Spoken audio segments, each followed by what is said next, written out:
Every Italian last name tells a story of a blacksmith, a nobleman, or a tiny village you've never heard of. But for most of us, that story is a complete mystery. So what if you could finally unlock it? What if that string of letters you've carried your whole life is actually a key, a historical fingerprint connecting you to a past you never knew existed? For centuries, most people in Italy, like in a lot of the world, just had one name. But as the population grew, things got confusing. Imagine a small town with 10 guys named Giovanni. How do you tell them apart? The solution, which really took hold between the 15th and 16th centuries, was the surname. This whole thing was solidified when the Catholic Church's Council of Trent made it mandatory for parishes to keep detailed records of baptisms and marriages. They needed first and last names to stop relatives from accidentally marrying. Suddenly, everyone needed a second name, and how they were chosen tells us so much about our ancestors. Today we're going to explore the 4 main ways your Italian surname might have been born. We'll find out if your ancestors were named for their job, their hometown, a family trait, or maybe even an old inside joke. Stay tuned to find out which story your name tells. Alright, first up is the most straightforward way surnames were created, by simply using the name of an ancestor, usually the father or the head of the family. We call these patronymic surnames. In a world where your lineage was your identity, being known as the son of, someone was the clearest way to say who you were. The most common method was to use the prefix di or di, which just means of or from. So, if your ancestor's name was Angelo, his son might have become known as D'Angelo. If the father's name was Luca, the family became De Luca. This is one of the oldest forms of surnames, and you see it all over Italy.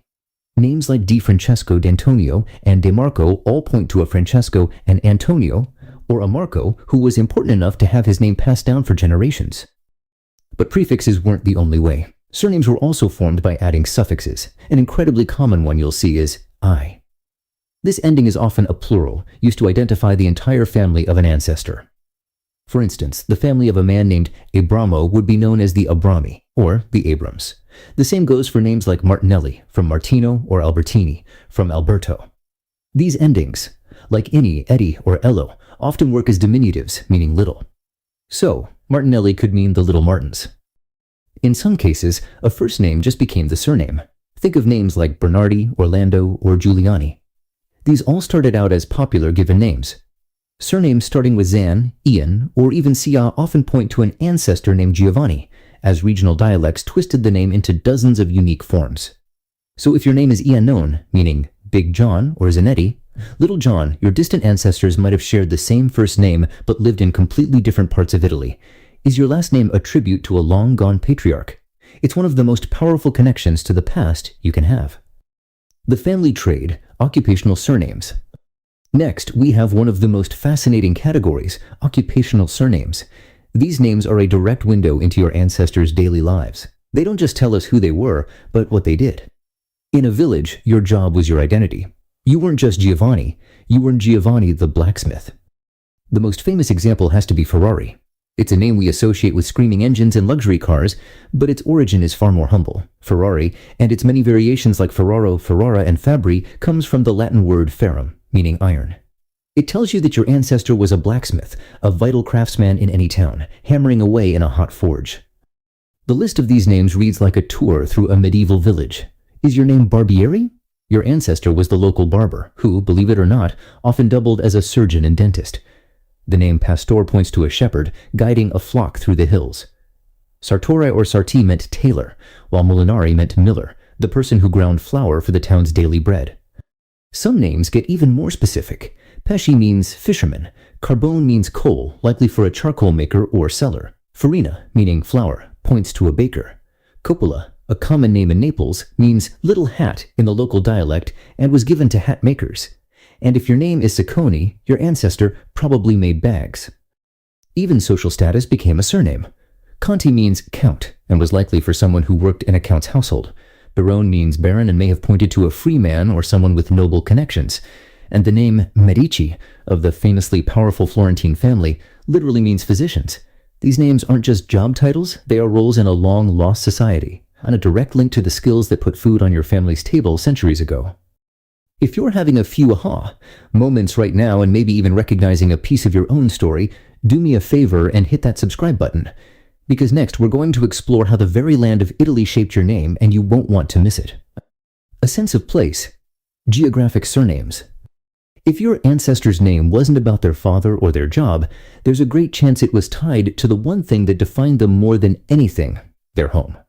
Geographic surnames are incredibly common in Italy, acting as a kind of genealogical map. In fact, more than a third of all Italian surnames are based on locations. It all happened for a simple reason. When someone moved from their home village to a new town, the easiest way for their new neighbors to identify them was by where they came from. That guy from Rome? Let's just call him Romano. That family from Naples? They're the Napolitanos? Someone who came from the northern region of Lombardy was called Lombardi. This works for cities big and small. Pisano for someone from Pisa, Fiorentino for Florence, and Tarantino for the southern city of Taranto. Even the name Greco, meaning Greek, points to the historic Greek communities and influence in southern Italy.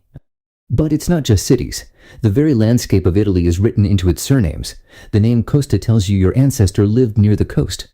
Monte or Montagna means mountain.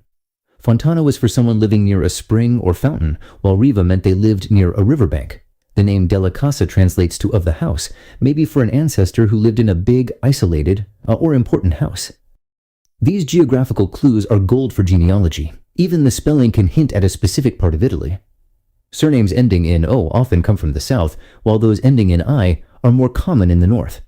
For example, Rossi and Russo both mean red, but Rossi is widespread in the north and center, while Russo is overwhelmingly southern. Your name isn't just a name, it's a pin on a map, just waiting for you to find it. A lasting impression: nicknames and descriptive surnames.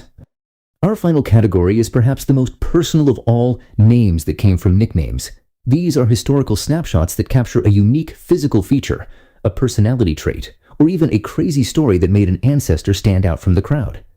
These names are often blunt, sometimes hilarious, and always revealing. Many are based on appearance.